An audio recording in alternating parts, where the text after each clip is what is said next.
Hello guys, welcome to our channel. তো guys, আজ এই ভিডিওতে আমরা কথা বলবো ইন্ডিয়ান ফুটবল রিলেটেড বেশ কিছু গুরুত্বপূর্ণ আপডেট নিয়ে। প্রথমত মোহনবাগান সুপার জায়ান্টকে নিয়ে আমরা কথা বলবো। কাল ম্যাথিউকের মতো একজন দুরন্ত বিদেশিকে সই করে নিচ্ছে মোহনবাগান সুপার জায়ান্ট। এছাড়াও মোহনবাগান ছাড়তে চলেছে হুগো বুমস, আবারও ফিরতে চলেছে পুরনো ক্লাব এফসি গোয়াতে। পাশাপাশি ইস্ট বেঙ্গলে কিন্তু দুজন ভয়ঙ্কর বিদেশি আসতে পারে। অবশ্যই জর্জ পেরেরা ডিয়াজকে নেওয়ার একটা চান্স রয়েছে। সব কিছু বিস্তারিত আলোচনা করব।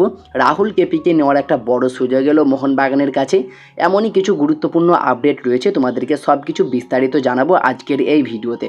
তো চলো আজকের ভিডিও শুরু করা যাক। ভিডিও শুরু করার আগে চ্যানেলে যারা প্রথমবার এসেছো এবং সাবস্ক্রাইব করোনি তারা অবশ্যই সাবস্ক্রাইব করে দিও, পাশের বেল নোটিফিকেশানটিকে অল প্রেস করে দিও, তাহলে পরবর্তী ফুটবল রিলেটেড যে সমস্ত আপডেট তোমরা একদমই মিস করবে না। তো চলো আজকের ভিডিও শুরু করা যাক। ফার্স্ট অফ অল আমরা কথা বলে নেব রাউন্ড গ্লাস পাঞ্জাব এফসিকে নিয়ে। ফার্স্ট অফ অল তোমরা জানো রাউন্ড গ্লাস পাঞ্জাব এফসি তারা কিন্তু মাদি তালালকে ছেড়ে দিচ্ছে, আর মাদি তালাল 2 বছরের চুক্তিতে যোগ দিতে চলেছে কলকাতার অন্যতম প্রধান ক্লাব ইস্ট বেঙ্গল এফসিতে। তার রিপ্লেসমেন্ট হিসাবে তারা কিন্তু একজন দুরন্ত ফরওয়ার্ডকে সই করাচ্ছে, যিনি এর আগে ইস্ট বেঙ্গলেই খেলে গেছেন। সেই প্লেয়ারটির নাম হচ্ছে ইস্ট বেঙ্গলের ফর্মার স্ট্রাইকার, যার নাম ব্রাইট এনোবখারি। আর ব্রাইট এনোবখারিকে নিয়ে নতুন করে বলার মতো কিছু নেই। যারা আইএসএল ফলো করেছো তারা অবশ্যই দেখেছো ইস্ট বেঙ্গলের জার্সিতে দুরন্ত নজর কেড়েছে এই নাইজেরিয়ান ফরওয়ার্ড। তো এই ব্রাইট এনোবখারিকে নিয়ে যদি কথা বলা যায়, তিনি একজন 26 বছর বয়সী নাইজেরিয়ান সেন্টার ফরওয়ার্ডের পাশাপাশি রাইট উইঙ্গার এবং অ্যাটাকিং মিডফিল্ডার পজিশনে খেলে থাকেন। বর্তমানে তিনি সৌদির একটি ক্লাব আলবিদা এফসিতে খেলছেন। সেখান থেকে তিনি মুভ করতে পারেন আইএসএলে আবারও রাউন্ড গ্লাস পাঞ্জাব এফসিতে। এমনই কিন্তু আপডেট রয়েছে, রাউন্ড গ্লাস পাঞ্জাব এফসি তারা কিন্তু এই ব্রাইট এনোবখারের ওপরেই ইন্টারেস্ট শো করেছে। আর সব কিছু ঠিকঠাক থাকলে পরের মরশুমে এই ব্রাইট এনোবখারেকে আমরা আবারও আইএসএলে পাঞ্জাব এফসির হয়ে খেলতে দেখতে পারবো। তো তোমরা কারা কারা খুশি আবারও ব্রাইটকে আইএসএলে দেখতে পেলে সেটা তোমরা অবশ্যই কমেন্টে জানিও। পাশাপাশি যদি কথা বলা যায় নর্থ ইস্ট ইউনাইটেড এফসিকে নিয়ে, তো নর্থ ইস্ট ইউনাইটেড এফসি একজন দুরন্ত ডিফেন্ডারকে সই করাতে চলেছে, যার নাম নওচা সিং। গত ভিডিওতেই তোমাদেরকে জানিয়েছিলাম কেরালা ব্লাস্টার্স এফসির এই ইয়ং ডিফেন্ডার তিনি দল ছাড়তে চলেছেন, এমনই কিন্তু আপডেট রয়েছে। আর আজকেই কিন্তু এই আপডেটটা বেরিয়ে এসেছে, নওচা সিংয়ের ওপর ইন্টারেস্ট শো করেছে কিন্তু নর্থ ইস্ট ইউনাইটেড এফসি, এমনই কিন্তু আপডেট রয়েছে। তো দেখা যাক পরের মরশুমে এই নওচা সিং নর্থ ইস্ট ইউনাইটেড এফসিতে যোগ দেয় কিনা, এটার দিকেও আমাদের অবশ্যই নজর থাকবে। এরপরে আমরা কথা বলবো এফসি গোয়াকে নিয়ে। তো এফসি গোয়া এই মরশুমে জানুয়ারি ট্রান্সফার উইন্ডোতে হায়দ্রাবাদ এফসি থেকে মোহাম্মদ ইয়াসিরকে লোন ডিলে সই করিয়েছিল। আর দুরন্ত খেলছে বর্তমান সময়ে এফসি গোয়ার জার্সিতে এই মোহাম্মদ ইয়াসির। এর আগে মানোলো মার্কুয়েজের আন্ডারেই হায়দ্রাবাদ এফসিতে খেলতেন এই মোহাম্মদ ইয়াসির। বর্তমানে সেই পুরনো কোচের আন্ডারে আবারও দুরন্ত খেলতে দেখা গিয়েছে মোহাম্মদ ইয়াসিরকে। আর তোমরা জানো হায়দ্রাবাদ এফসির সঙ্গে মোহাম্মদ ইয়াসিরের চুক্তি রয়েছে। আর বর্তমানে যেমনটা আপডেট বেরিয়ে আসছে, মোহাম্মদ ইয়াসির হায়দ্রাবাদ এফসির সঙ্গে কন্ট্যাক্ট টার্মিনেটেড করে নিয়ে এফসি গোয়া দলে তিনি পার্মানেন্ট ডিলে সই করতে চলেছে, এমনই কিন্তু আপডেট বেরিয়ে এসেছে বর্তমান সময়ে। তো দেখা যাক এই ডিলটা ডান হয় কিনা এবং হায়দ্রাবাদ এফসি তারা ছাড়তে রাজি হয় কিনা। তবে বর্তমানে তোমরা দেখে থাকবে হায়দ্রাবাদ এফসির আর্থিক অবস্থা খুব একটা ভালো নয়, যার কারণে মোহাম্মদ ইয়াসির কিন্তু কন্ট্রাক্ট টার্মিনেটেড করে নিয়ে এফসি গোয়াতে পার্মানেন্ট ডিলে খেলতে যাচ্ছে। আর বর্তমানে এফসি গোয়াতেও দুরন্ত নজর কাটছেন এই মোহাম্মদ ইয়াসির। তো দেখা যাক পরের মরশুমে এই ডিলটা ডান হয় কিনা। এর পাশাপাশি আমরা কথা বলে নেব এফসি গোয়ার আরও একটা দুরন্ত আপডেট নিয়ে। তো এফসি গোয়ার প্রাক্তন অ্যাটাকিং মিডফিল্ডার হুগো বুমস তিনি বর্তমান সময়ে মোহনবাগান সুপার জায়ান্ট দলের হয়ে আছেন এবং সেখানে তিনি আনরেজিস্টার্ড হিসাবে রয়েছেন। তিনি কিন্তু এই মুহূর্তে দলের সঙ্গে খেলছেন না কোচ অ্যান্টোনিও লোপেজ হাবাস আসার পরে। আর বর্তমানে যেমনটা খবর বেরিয়েছিল, হুগো বুমসের প্রতি কিন্তু আইএসএলের একাধিক ক্লাব ইন্টারেস্ট শো করেছেন। প্রথমত যে ক্লাবটির নাম বেরিয়েছিল সেটা হচ্ছে বেঙ্গালুরু এফসি। প্রায় 48% চান্স কিন্তু দেখাচ্ছিল ট্রান্সফার মার্কেটের মতো সোর্স থেকে। বর্তমানে আবারও একটা আপডেট বেরিয়েছে, এই হুগো বুমসকে লোন ডিলে সই করানোর ক্ষেত্রে অনেকটাই আগ্রহ প্রকাশ করেছে তার পুরনো ক্লাব এফসি গোয়া এবং ওড়িশা এফসি। এই দুটো দল কিন্তু লোন ডিলে সই করাতে চাচ্ছে হুগো বুমসকে। তো দেখা যাক মোহনবাগান এই ডিলটাতে রাজি হয় কিনা। মোহনবাগান কি চাইবে হুগো বুমসকে ছাড়তে? তার মতো এত ভালো একটা প্লেয়ার, অবশ্যই তোমাদের মতামত কমেন্টে জানিও। তবে বেঙ্গালুরু এফসি তাকে কিন্তু পার্মানেন্ট ডিলে সই করানোর একটা চান্স ক্রিয়েট করছে। আর উল্টো দিকে এফসি গোয়া এবং ওড়িশা এফসি তারা কিন্তু লোন ডিলে নিয়ে যাওয়ার একটা প্রচেষ্টা করছে। তো দেখা যাক শেষমেশ কি হয়, হুগো বুমস লোন ডিলে যায় নাকি পার্মানেন্ট ডিলে অন্য কোনো ক্লাবে সই করে, নাকি শেষমেশ মোহনবাগানেই কন্টিনিউ করে, এটার দিকে আমাদের অবশ্যই নজর থাকবে। তো তোমরা মেনলি হুগো বুমসকে কোন দলে দেখতে চাও সেটা অবশ্যই কমেন্টে জানিও। পাশাপাশি যদি কথা বলা যায় ইস্ট বেঙ্গলকে নিয়ে, বর্তমান সময়ে ইস্ট বেঙ্গল কিন্তু ট্রান্সফার মার্কেটে আগুন লাগিয়ে দিয়েছে। ইস্ট বেঙ্গল দুরন্ত কাজ করছে এই মুহূর্তে ট্রান্সফার মার্কেটে।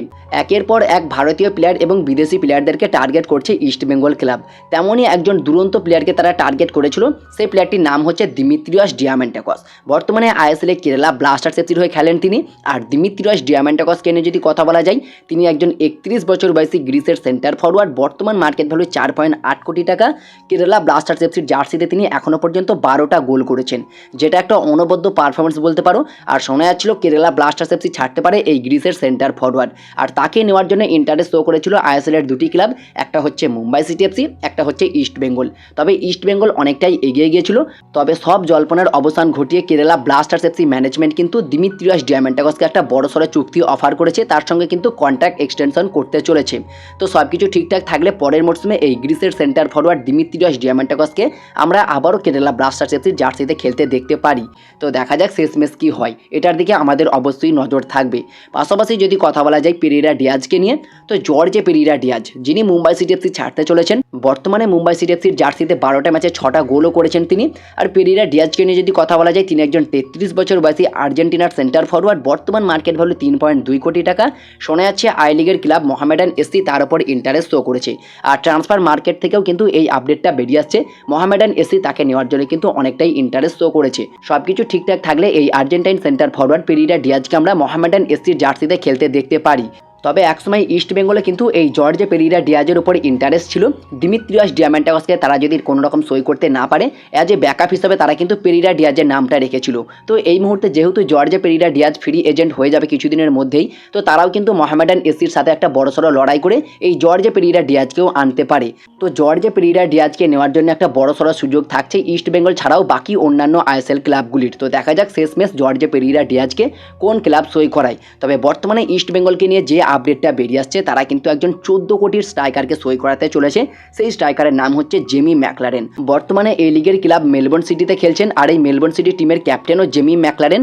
আর জেমি ম্যাকলারেনকে নিয়ে যদি কথা বলা যায়, তিনি একজন 30 বছর বয়সী অস্ট্রেলিয়ান সেন্টার ফরওয়ার্ড। বর্তমান মার্কেট ভ্যালু 14.4 কোটি টাকা। মেলবোর্ন সিটির হয়ে 21টা ম্যাচে 8টা গোল 2টো অ্যাসিস্ট করেছেন এই জেমি ম্যাকলারেন। শোনা যাচ্ছে ইস্ট বেঙ্গল তাকে সই করাতে পারে। তো তাকে যদি সই করায় সেক্ষেত্রে হয়তো আর জর্জে পেরেরা ডিয়াজকে তারা নেবে না। তবে আমার মনে হয় সবচেয়ে বেটার হতে পারে আইএসএলে খেলে থাকা এই জর্জে পেরেরা ডিয়াজ। খুবই অল্প মার্কেট ভ্যালু, মাত্র 3.2 কোটি টাকা। হিউজ পরিমাণ অর্থ না খরচ করে এই জেমি ম্যাকলারেনকে না এনে প্রায় 14.4 কোটি টাকা খরচ না করে জর্জে পেরেরা ডিয়াজকে নিলে হয়তো ইস্ট বেঙ্গলের জন্য বেটার হবে। এর আগে তারা ক্লেইটন সিলভাকে নিয়েছে। আর বর্তমানে ক্লেইটন সিলভা দুরন্ত খেলছে কিন্তু ইস্ট বেঙ্গলের জার্সিতে। অনেক ম্যাচে কিন্তু দুরন্ত খেলতে দেখা গিয়েছে এই ক্লেইটন সিলভাকে। তো তোমাদের কি মনে হয়, ইস্ট বেঙ্গল যদি জর্জে পেরেরা ডিয়াজকে সই করায় সেটা কি ভালো হবে, নাকি জেমি ম্যাকলারেন তাকে নিয়ে আসলেই বেটার হবে? অবশ্যই তোমাদের মতামত কমেন্টে জানিও। এর পাশাপাশি আমরা কথা বলে নেব মোহনবাগান সুপার জায়ান্টকে নিয়ে। তো মোহনবাগান সুপার জায়ান্ট তারাও কিন্তু একজন কাল ম্যাকচুইকের মতো প্লেয়ারকে সই করাতে চলেছে, যার নাম কিন্তু রুজবে চেসমি। আর রুজবে চেসমি যিনি একজন ইরানের ডিফেন্সিভ মিডফিল্ডার। বর্তমানে তিনি এস্তেগাল এফসিতে খেলছেন। বর্তমান মার্কেট ভ্যালু 5.2 কোটি টাকা। ডিফেন্সিভ মিডফিল্ডারের পাশাপাশি সেন্ট্রাল মিডফিল্ডার এবং সেন্টার ব্যাক পজিশনে খেলে থাকেন এই রুজবে চেসমি। পুরোপুরি কাল ম্যাকচুইকের মতো একজন প্লেয়ার, দুরন্ত প্লেয়ার। তাকে মোহনবাগান সই করাতে পারে। ট্রান্সফার মার্কেটের মতো বড় সোর্স থেকে দেখানো হচ্ছে প্রায় 50% চান্স কিন্তু রয়েছে এই ট্রান্সফার হওয়ার পসিবিলিটিটা। তো দেখা যাক পরের মরশুমে রুজবে চেসমিকে কনফার্ম করে নিতে পারে কি মোহনবাগান সুপার জায়ান্ট। তবে পরিস্থিতি যেমনটা এগোচ্ছে, হয়তো রুজবে চেসমিকে আমরা পরের মরশুমে মোহনবাগানের জার্সিতেই খেলতে দেখতে পারি। তো দেখা যাক পরের মরশুমে এই রুজবে চেসমি মোহনবাগানে কনফার্ম হয়ে যায় কি, এটার দিকেও আমাদের নজর থাকবে। পাশাপাশি কেরালা ব্লাস্টার্স এফসির রাইট উইঙ্গার যার নাম রাহুল কেপি। আর রাহুল কেপিকে নিয়ে যদি কথা বলা যায়, তিনি একজন 24 বছর বয়সী ইন্ডিয়ান রাইট উইঙ্গার। বর্তমান মার্কেট ভ্যালু 1.8 কোটি টাকা। তো তিনিও কিন্তু কেরালা ব্লাস্টার্স এফসি ছাড়তে চলেছে, এমনই কিন্তু আপডেট বেরিয়ে আসছে। আর মোহনবাগানের কাছে একটা বড় অপরচুনিটি থাকছে মানবীর সিংয়ের অ্যাজ এ ব্যাকআপ প্লেয়ার হিসাবে কিন্তু এই রাহুল কেপি সবচেয়ে একটা বেটার অপশন হতে পারে। ইন্ডিয়া ন্যাশনাল টিমের হয়েও খেলার অভিজ্ঞতা রয়েছে এই রাহুল কেপির। আর কেরালা ব্লাস্টার্স এফসিতেও তিনি দুরন্ত খেলে থাকেন। তারা কিন্তু লালিয়ানজোলা ছাং থেকে সই করানোর ক্ষেত্রে একটু ইন্টারেস্ট ছিল। তবে এই মুহূর্তে যেহেতু রাহুল কেপি কেরালা দল ছাড়ছে, সেক্ষেত্রে মোহনবাগান তাকে নেওয়ার জন্য একটা ট্রাই করতেই পারে। মোহনবাগানের কাছে কিন্তু একটা বড়সড় সুযোগ থাকছে। তো দেখা যাক রাহুল কেপি পরের মরশুমে কোন দলে যোগ দেয়, মোহনবাগানে আসলে কতটা বেটার হবে, অবশ্যই তোমাদের মতামত কমেন্টে জানিও। তো এই ছিল আজকের ভিডিওটি ভালো লাগলে লাইক শেয়ার কমেন্ট অবশ্যই করে দিও। আর চ্যানেলে যারা প্রথমবার এসেছো এবং সাবস্ক্রাইব করোনি তারা অবশ্যই সাবস্ক্রাইব করে দিও, পাশের বেল নোটিফিকেশানটিকে অল প্রেস করে দিও, তাহলে পরবর্তী ফুটবল রিলেটেড যে সমস্ত আপডেট তোমরা একদমই মিস করবে না।